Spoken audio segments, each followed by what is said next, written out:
kuerekera hazvisi normal izvo. Hazvisi normal. Hazvisi zvaMwari izvo. Mafira kuti vanhu kudai kuparira kwedzimba, kufa kwemabhizinesi. Chamagona mukoma murewa chinhu mazvitaurira parufu rwaambasadha wedu. Muyananise mubatanidzi wedu isu.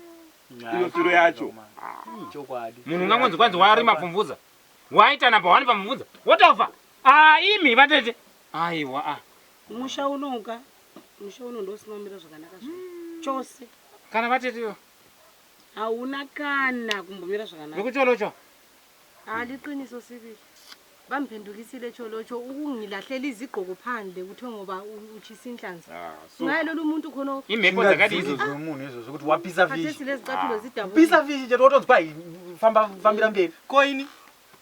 Ndakaita 5 years Torupito. Alba South Africa. Ndiri ku South Africa.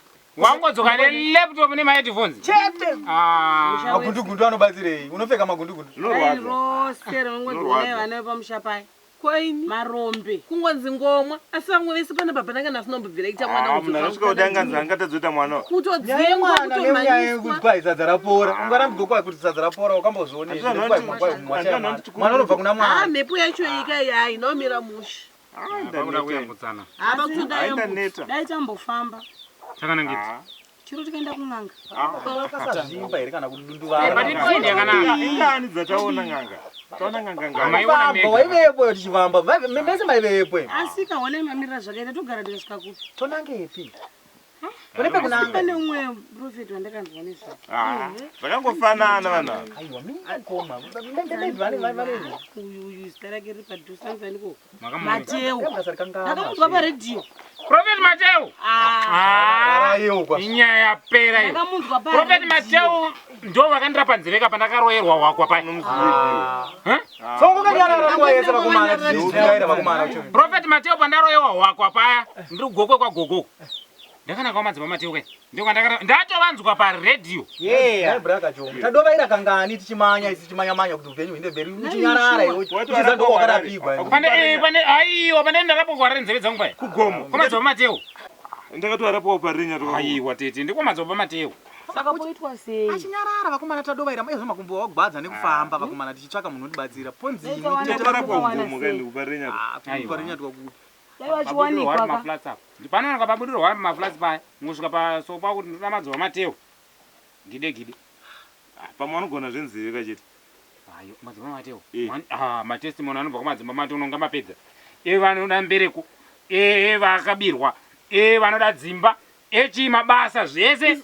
isusu ngomwa chezodisiro todiwa iko Kwa madzimba Mateo kungodzoka matone mwana. Usazviti ngomwa mwana wanzvadzi yangu. Kana ukatonzi kune munhu waMwari, munhu waMwari chaiye Atokuyambudza paproblem yako iyoyo. hapana dambudziko. So kunono usibe silalelera dheni phela akamba singeke sithole number zakhe. Uteterera radio kuti wane namba. Hapana dambudziko. Sombe singanceda kahle. Mayotoiziva. Ndine panguva imanje panguva. Atinongogara takangoteerera bare. Atingoda namba chete. Kuteerera radio kuti wane namba dzamadzimba Mateo. Ndinadzo. Aiwa ngatitovabatai. Kana wadaro wagona wachenesa mhuri inogona kuchena vakomana. Hai tingatosava tatofona manheru anhasi. Apara kana tichomuka tichienda kuti Utofona izvi totonzwa. Tomirirei vakomana kana zambuko ravuya. 0772 Ehe. 6361 Ehe. 78. Ehe. Chingosevha idzoka nzaramba ndikupedza. Takwana 10 here. Namba ka? Pama atari Ndinongotova dzimwe. Sevha idzose. dzeri tipei dzimwe dzinotevera. 07 ma3 ari 4. Ehe. Kuti handisa vanhu asakangazika ipapo. Ma3 ari chi? 4. Ari 4. 1072. Alright, 1072. Sevha ipo ndikupedza net 1 futi kuti dzikaramba. Ehe. Aitandei pamwe pano. 071 Ehe. 8261 8261 047. 047. 0772 andi maibata. Ehe. 6361 Ehe. 78. Ehe. 07 ma3 ari 4. 4. 1072. Right. Saka chirega nditange kutraya iyi. Ichita net 1 yedu Net utaketwa. 1 yacho. 0718 Ehe. 96 Ehe. 1047. 1047. Kutobata madzibaba Mateo ukaona usina kubata madzibaba Mateo unenge usati wafamba. Aiwa ndizvozvo. Bata madzibaba Mateo uone kuti wafamba. Wafamba. Ndo panoperera zvese madzibaba Mateo. Kuti ukobata madzibaba Mateo zvese zvatiuchema izvi. zvinoita. Kuti ukobata madzibaba Mateo vanodzoserwa kubasa. Manager mwana. Irikupinda. Irikupinda. Chitobata madzibaba Mateo titaure kuti tinzozwa kamera sei. Apo kwazini. Totosvika kwa madzibaba Mateo.